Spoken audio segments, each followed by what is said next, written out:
This is Randy Finney with Right Side of the Chart, and this is a closing market wrap for Tuesday, October 13th, 2020. We'll do a very quick recap on the market. There's not a lot to report today, pretty much a flat day. You can see here QQQ virtually flat on the day. Yeah, it's to be expected. We're at extreme overbought readings, and typically what happens there is you either correct in one of two ways, time or price. Correction in time is consolidation when you move around and grind around. So that's what happened today. Will there be more? Well, we'll look at the charts real quick and try to determine what may happen from here.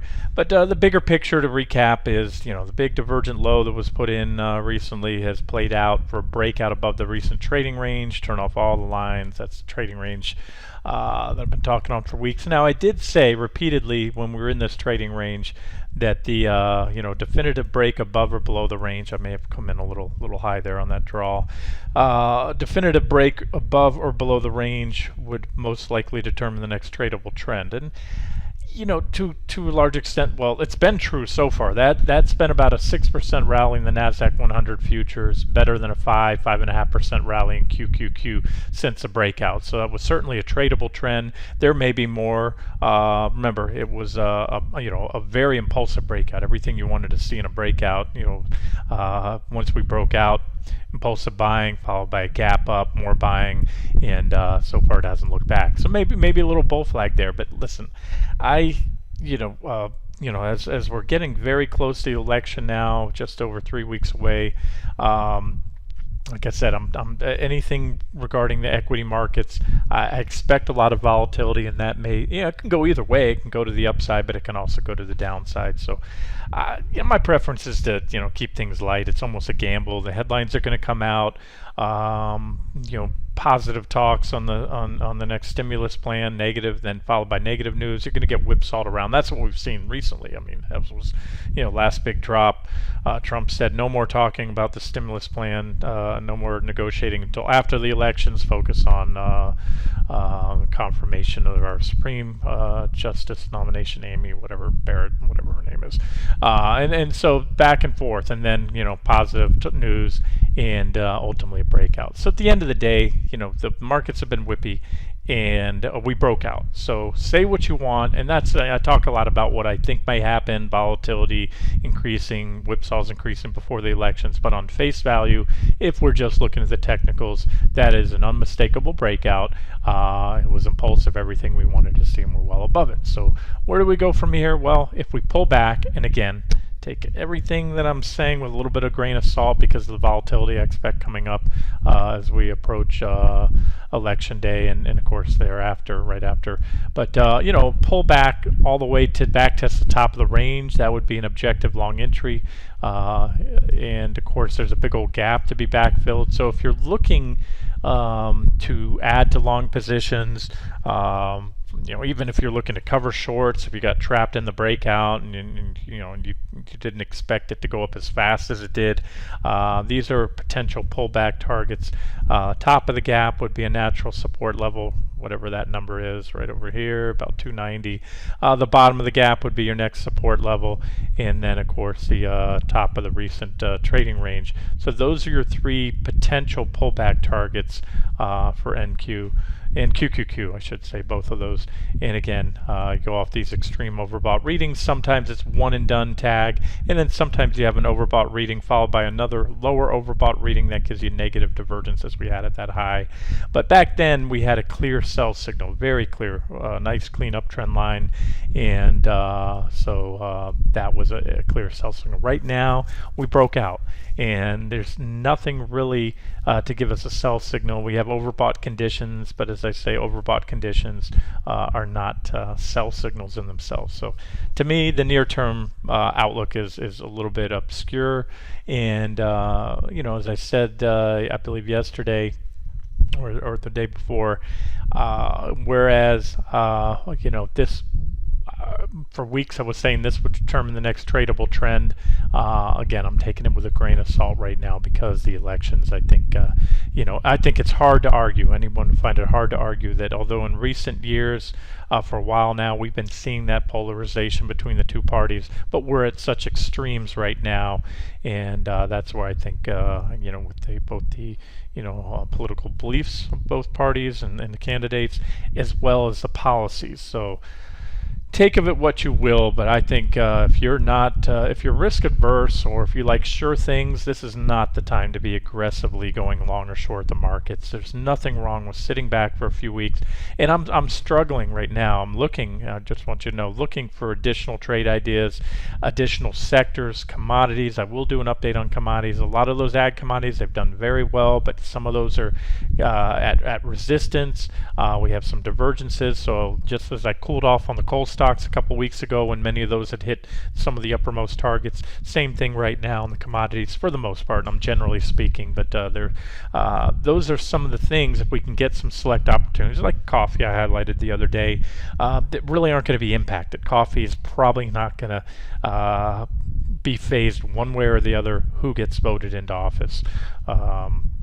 So those are the things I'll be looking at in the coming days to weeks as potential trading ops, as well as stocks that may or may not be affected by the elections. That's the other thing I talked about. I mean, we have some potential setups in the, as I said, solar stocks really gotten ahead of themselves, and if the election goes the wrong way for those stocks, meaning if it goes to Trump, that's not going to be good. That big green deal, that big green plan that Biden's working on, the Democrats want to push through, that doesn't happen. You're going to see probably a lot of hot air come out of the coal stock. So those are setups, and depending on how things go, if you're a gambler, you can get in front of it. If you want to bet on a Trump win, a Biden win, whatever you want to do, or you can wait and see till after the election, and if there's still an objective time to jump in on certain trades, and that's just one of many. Let me finish the equity markets, and I'll show you a couple other ones I found today.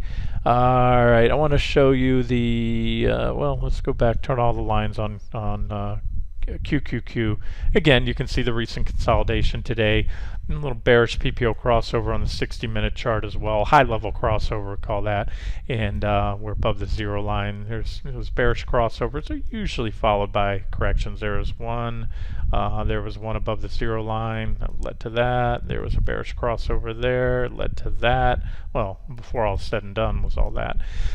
So that's one thing to note right there, the high-level bearish PPO crossover. When we go to NQ, NASDAQ 100 futures, there was our range. It was very well defined on the NASDAQ 100 right there, and the more recent trading range right there, and boom, there was your breakout. And again, the NASDAQ 100 never looked back. So as stated before, you get in a trading range, and the longer you're in that range, it is like a coiled spring building energy, and so there was a lot of energy released on that breakout. Longs jumping in, shorts covering, and that's what gave us that about roughly 6% lift. Where we're at, and this is a 60-minute chart, by the way, of NQ, the futures. We have small divergence, but it's certainly pretty steep right there. Look at how steep the drop-off is right here on the PPO and RSI. So there's small divergence. Here's a little uptrend line we just cracked below, and this is comparable to what just happened in IWM. I'm going to get to that in a second. In fact, let's loop over to that. I took a little time today. I'm feeling a little bit better today than yesterday. Took a little time to answer at least the last two posts. I still have plenty of other questions I'll try to catch up on possible this week. But a couple questions that were thrown out. One of them was on IWM. Let me start there.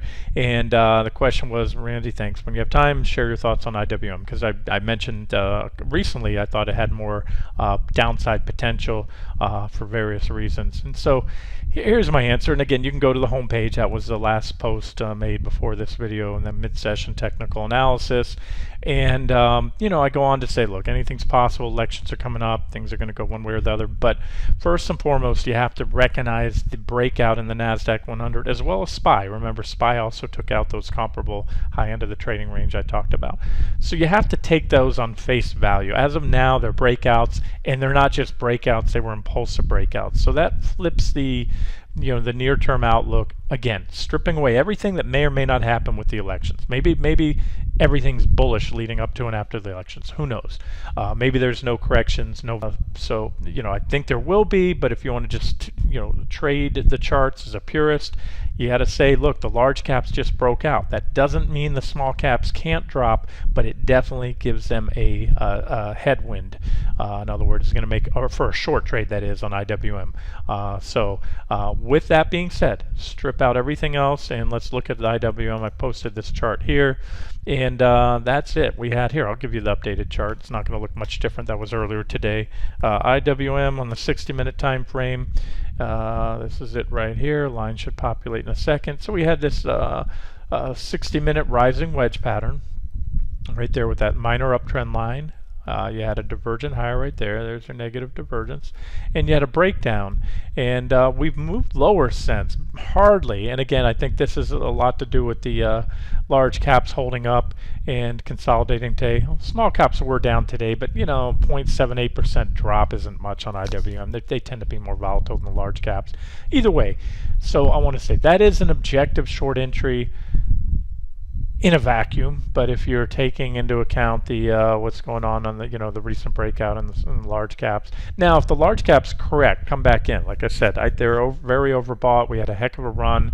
It was probably the first wave up. Even if we are going to see more upside to come, new highs in the market, there's a good chance we'll get a corrective wave soon, and that could bring IWM down here. So on that chart I gave, I listed targets. This was our previous highs right here. It was a pretty big level support zone. So this would be T1 and intersects with this uptrend line right here. So that would be a minimum pullback target and a first target where you could cover if you want a quick trade.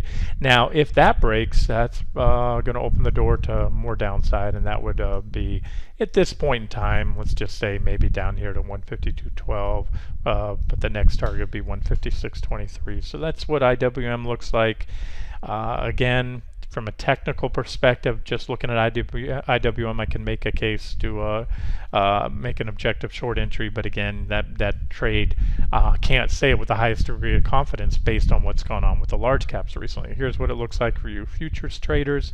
If you trade RTY, same uptrend line or similar uptrend line, divergence that has been building here for a while on the 60-minute chart of the small cap futures, all this way here, and we broke down, put in a new divergent high, a marginal new high, and we're flirting with this level here. So if we get another leg down, this would be the minimum target right here for RTY. And that is 15, call it 1592 right there.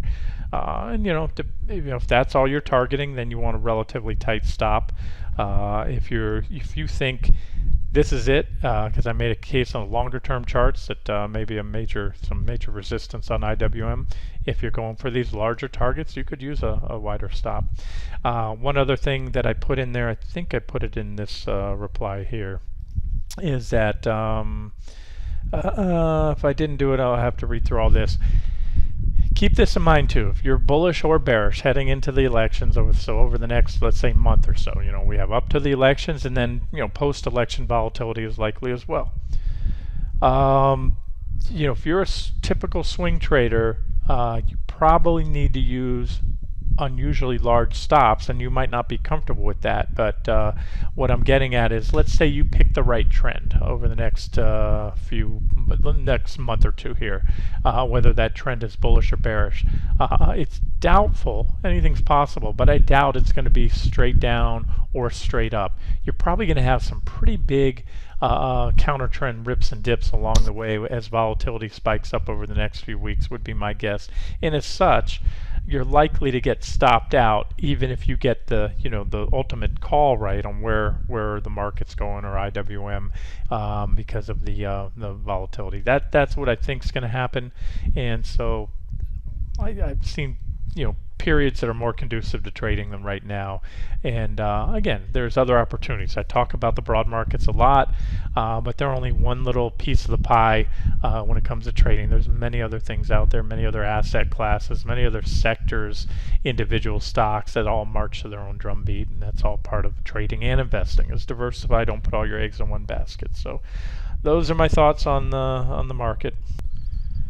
In the same thread under the same post, the mid-session technical analysis, somebody asked about the airlines and financials, and it's interesting that they asked about those two sectors because they're very similar to me. My reply is the airlines have been and very well likely will continue to be dead money for a while. What I mean by dead money, well, you can go to airline sector. XAL is the sector for the airlines, and you can see here we need to go to a daily chart. This is dead money. We've had a couple trading ranges here. There was a March lows where everything plummeted. They kind of chopped in this range for a while, and since then they had a surge up, but they've been trading. This is about a 5-month range right now, and it's a sloppy range. It's not very well defined. XLF has a better defined range. I'm going to get to that in a second. So here's my take and what I went on to say on the airline sector.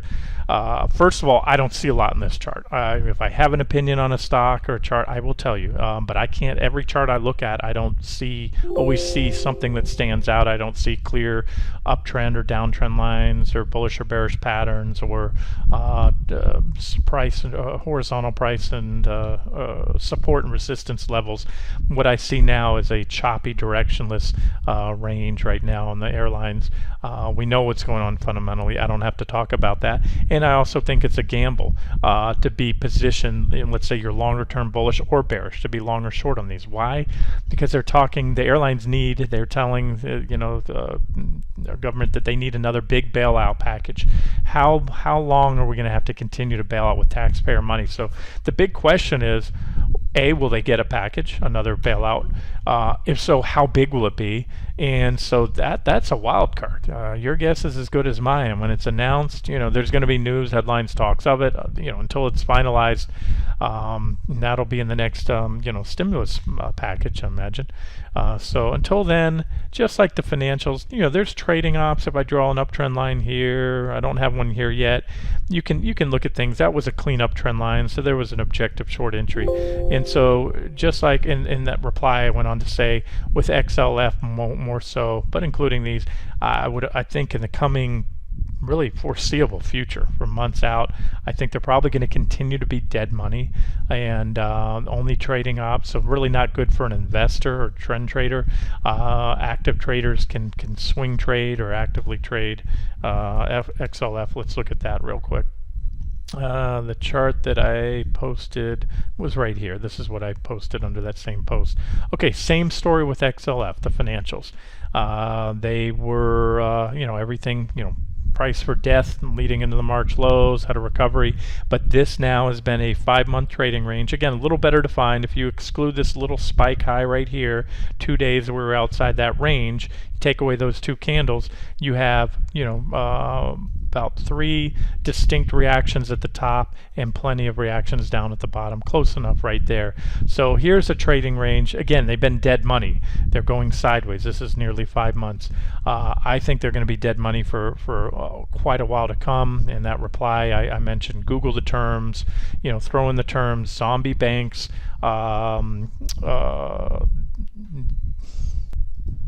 Japan, and lost decade, and you will see the similarities that to our current situation here in the U.S. with what they had back, the bubble that burst in the late 80s and what went on in the 90s, and that's zombie banks. We had read up on it. You'll get a hit. Wikipedia has a good explanation.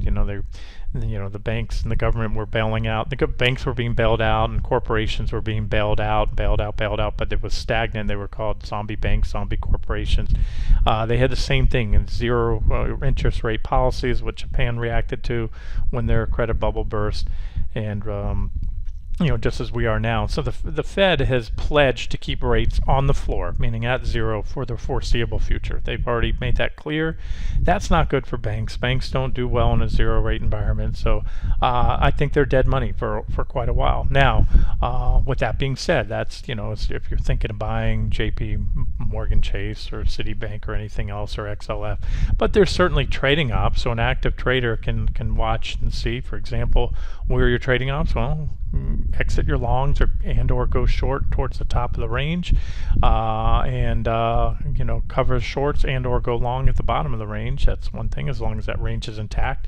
I've always found that midpoints, if I put a line in the center of a range, midpoint often acts as a support and resistance as well. So what I'm going to do now is show you all the reactions that occurred there. We had a rejection on the initial tag, then we gapped above it. That was bullish. Once we gapped above it, we went to the top of the range. Then we gapped down below it, went near, we failed again at the midpoint, went to the bottom of the range. The midpoint of the range acted for weeks there, or even a month or more, as resistance. Finally had a big green candle breakout that launched us to the top of the range. From there we went back to the midpoint, bounced, ran back to the top, found support again at the midpoint, finally broke that support at the midpoint right here on that big gap down, and went not all the way but darn close to the bottom of the range. And then here recovered it, and here we are right now. And in that post on the home page, I also had a trend line here. So I think your next tradable potential swing trade is an objective short entry, or to exit longs on either a push up to the top of the range, or a little shy of it. Sometimes, quite often, you reverse a little shy. So anywhere from about here up to the top, and or a break of this uptrend line. And again, let me put that midpoint line in there as well, because as I showed you, that's an area to watch, or a level to watch, about 2450, give or take. And next up, the previous post was that Apple Tesla update of those two stocks testing the bottom of those post-split trading ranges. And in there, there were a couple mentions about the move down in gold and silver today. And my reply there is, not to be a stickler on words, but when I say gold and silver breaking down, to me there's a big difference of a stock or a security moving up or down sharply, and sometimes that has absolutely no technical significance to me, versus an impulsive move up or down if it is technically significant. So this is me, and I consider a breakdown when a security drops clearly and impulsively below, has a breakdown below a bearish chart pattern and or a well-watched support level, such as an uptrend line, price support, and that's a breakdown to me. So today was just noise, if you will. It was a down day, and here's what I post. So I wanted to make mention there that gold and silver, the trend, as I mentioned recently, this is the chart I posted under that comment section. The primary or the intermediate term trend, since gold peaked back in early August, that's still bearish. You can see we're making these series of lower highs right there, all lower highs, including the recent one, and lower lows. That is what a downtrend is defined as. And then you have that, so that was what I call intermediate term, because that goes back a couple months right there, right to early August. And then more near term, you have a near term uptrend, because we put in this positive divergence right there on the 60-minute chart of GLD, divergent low, and since then we have been moving higher, making a series of higher lows and higher highs. So this is a near-term uptrend with an intermediate-term downtrend, actually, that comes on a longer-term bullish uptrend. So the long-term trend in gold, still clearly bullish. Intermediate-term trend, still clearly bearish. And the very near-term trend, bullish. And what we did at that point, I'll do an update real quick. We had fallen right to this minor uptrend line on GLD right there. And let me find the other ones that I posted. GC, gold future, 60-minute chart as well, same thing. So big drop today, but brought us right around to this uptrend line, some comparable minor uptrend line. Again, 60-minute chart, just like the GLD chart I was showing you there. And then the other chart was silver, potential uptrend line. Why potential? Because we only have 1-2 reactions if we hit it down here, and that'll come in right around that 23,672 support. That's a trend line support, and especially if we get another reaction here. Why don't we just look at the updated charts that was earlier today. I'll start with GC. There it is. But really didn't do much from that since that post. Again, below, a hair below, and maybe a little flagging action. We'll see. But sometimes you have quite often what I call momentum fueled overshoot. You had a lot of downward velocity or momentum coming down to that trend line, and it's not unusual to carry a little bit below it, only to see it snap back and hold. But if we go much lower, that trend line's broken. It's not a super well-defined trend line. There's a few reactions to define it, and again, I mentioned recently, gold's just been a sloppy trade. It's really going mostly sideways. I already just showed you the trends. So I just want to make mention again that today, it was a big drop in the metals, but I don't see really much changing in the technical posture of those. And then I'm looking for my SI silver futures chart. There it is. Yeah, same, almost identical to what I posted earlier today. And again, you can find that on the home page under the last post with Tesla and Apple. And gold just updated. Yeah, gold so far, GLD, the ETF, has held the trend line perfectly, and you can see quite a few reactions on that 60-minute uptrend line. So there it is. Just wanted to say, really not a nothing technically significant today, even though it was a pretty good sized drop. Apple's worthy of an update. Again, this was the last post on the home page, but at the time we were testing the trend line. That trend line you couldn't see in the post I made because I'm zoomed in, but as I mentioned in that post, that trend line goes all the way back here to March, right, mid-March, right there, and pretty well defined. So reaction 1, reaction 2, reaction 3, 4, and then boom, a breakdown, and we've been crawling below it, and this is the first full back test of the trend line, and you can see the buyer stepped in pretty impulsively, down about 3% today on a rejection on the back test of the trend line. And again, this to me, maybe I'm putting a little too much stock into it, but I think it's pretty big. I know there was a lot of frenzy. I mean, the amount of text and calls I had from friends and family all wanting to buy Apple, buy the split, and I talked about it before. Some splits, and most splits, are often bullish, but the splits that can come at the end of an extended uptrend can often, and have in the past, marked an inflection point, a turning point in the stock. You get a buying climax, and we can say what you want about Apple, but as of now, what you cannot argue is every single buyer. This is a split right here. This is the first candle on the 60-minute chart. There's a 4-to-1 split, and so it rallied up, and everybody that bought in immediately after the split, they started to go profitable.